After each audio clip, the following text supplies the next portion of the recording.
Bonjour à tous. La plupart des gens qui s'intéressent au conflit israélo-arabe estiment qu'Israël viole le droit international. Plus précisément, on accuse Israël d'occuper les territoires que vous voyez en beige, d'accord, qui sont incrustés à l'intérieur de l'État. Ces territoires qui sont appelés les territoires dits palestiniens ou territoires occupés, tout simplement. Alors on va voir de quoi il en retourne, et ma vidéo va commencer au lendemain de la Première Guerre mondiale, en 1920. La Société des Nations doit gérer les territoires de l'ex-Empire ottoman.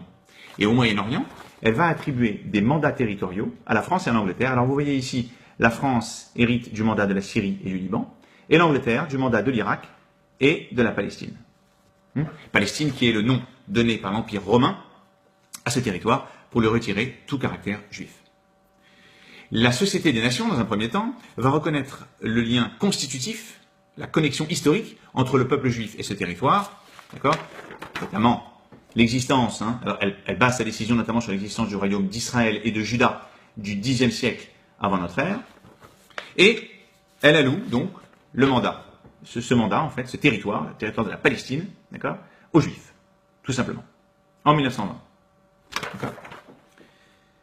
Après des siècles d'expulsion par les Babyloniens, les Assyriens, les chrétiens, les Arabes, etc., les Juifs ont donc le droit de revenir sur leur terre et d'y fonder leur foyer. Les Anglais, quelque temps après ce traité, vont utiliser une clause du traité, la perfide Albion, comme on l'appelle, pour retirer 77% du mandat et le donner à une tribu alliée politiquement, la tribu des Hachémites, qui y fondera la Palestine arabe. C'était le but, d'accord, appelé Transjordanie. Donc je vous remonte la carte, en fait. Le territoire restant étant donc alloué aux Juifs.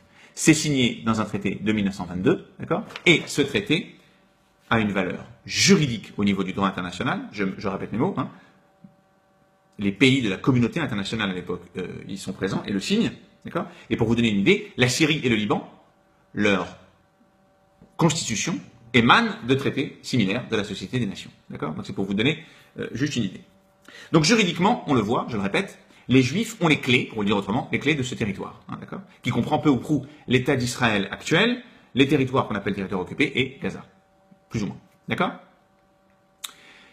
Disparition de la Société des Nations et création de l'ONU. Ça ne change rien juridiquement. L'article 80 de l'ONU stipule que tout ce qui a été créé avant l'ONU, tout ce qui a été signé avant, est toujours valable.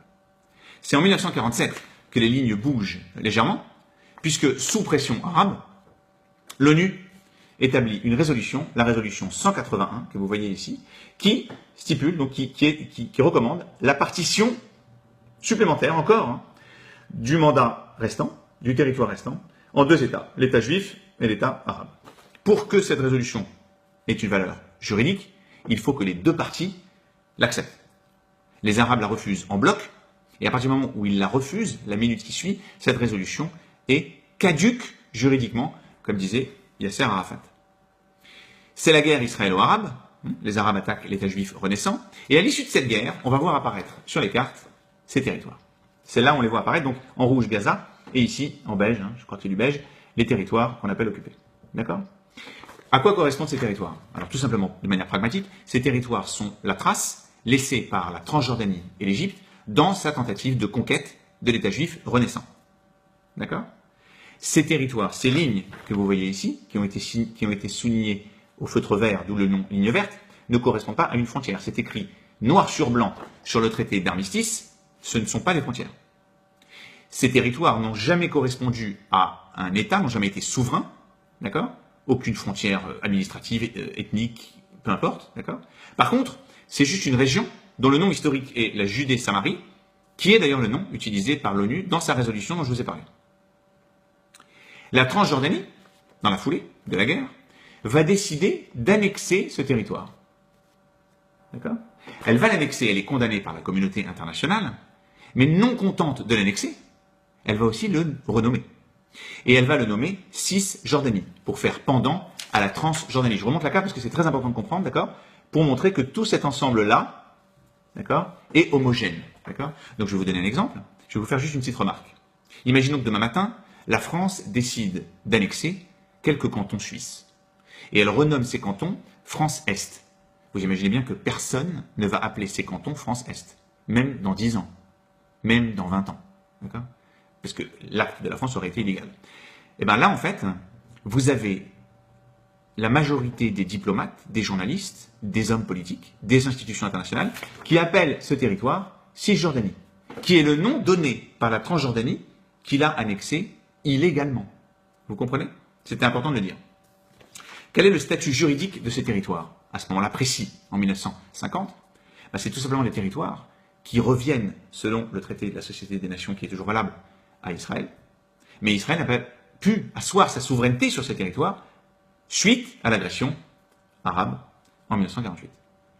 1967, c'est le changement de décor. Israël prend le contrôle de ces territoires suite à la guerre des 6 jours perdue par les Arabes. Et là, on voit poindre à l'horizon les accusations d'occupation. D'accord ? Les États arabes principalement, mais surtout monitorés par l'Union soviétique qui veut prendre sa revanche sur l'allié américain. Alors, sur quoi repose cette accusation ? Elle repose sur la clause numéro 6 de l'article 49 de la Convention de Genève, qui traite des civils en temps de guerre, et qui stipule qu'un État souverain ne peut pas transférer une partie de sa population vers un territoire qu'il occupe et qui appartient à un autre État souverain. Cette Convention de Genève est caduque, hors sujet, dans le cas israélien, pour 2 raisons. La première, c'est que l'État israélien n'a jamais organisé un transfert de population vers ces territoires. Ça a toujours été des départs individuels, volontaires d'Israéliens qui partaient, aux grandes dames du gouvernement d'ailleurs.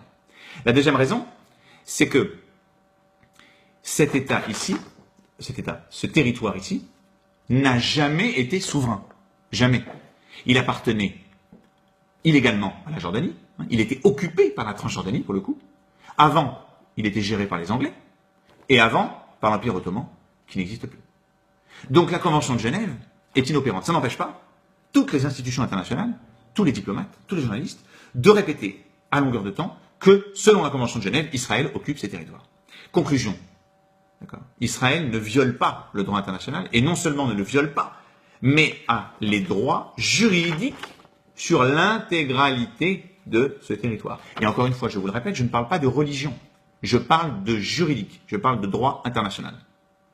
Maintenant, on va finir la vidéo, je vais vous montrer la différence de traitement sur ce sujet entre Israël d'un côté et le reste du monde de l'autre.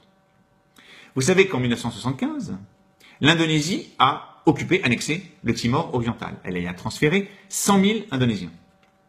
Les résolutions de l'ONU relatives à cette histoire, à cette affaire, ne mentionnent ni l'occupation, ni le transfert de colons indonésiens, puisque c'est de ça dont il s'agit. La Convention de Genève est complètement d'actualité dans ce cas-là, elle n'est pas évoquée.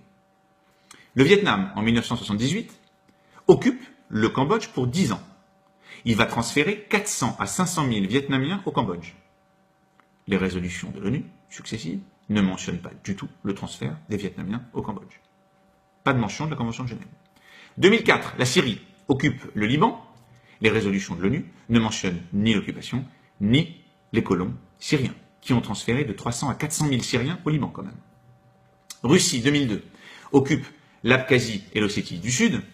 Elle y transférera des Russes, je crois, près de 4%, qui représenteront près de 4% de la population d'Abkhazie. 2014, la Russie et la Crimée, vous êtes au courant, la Russie annexe la Crimée, elle y transfère 100 000 Russes, pas mention d'occupation, pas de mention de transfert des Russes. D'accord ? Je finis avec les 2 exemples qui me tiennent à cœur. Le Maroc occupe le Sahara occidental depuis très longtemps. Il y a transféré au moins 100 000 Marocains au Sahara occidental.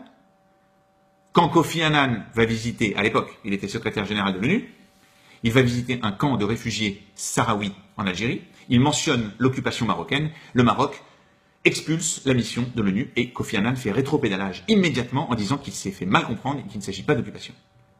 Dernier exemple, en Europe, l'Europe qui est toujours la première à se scandaliser de l'occupation israélienne.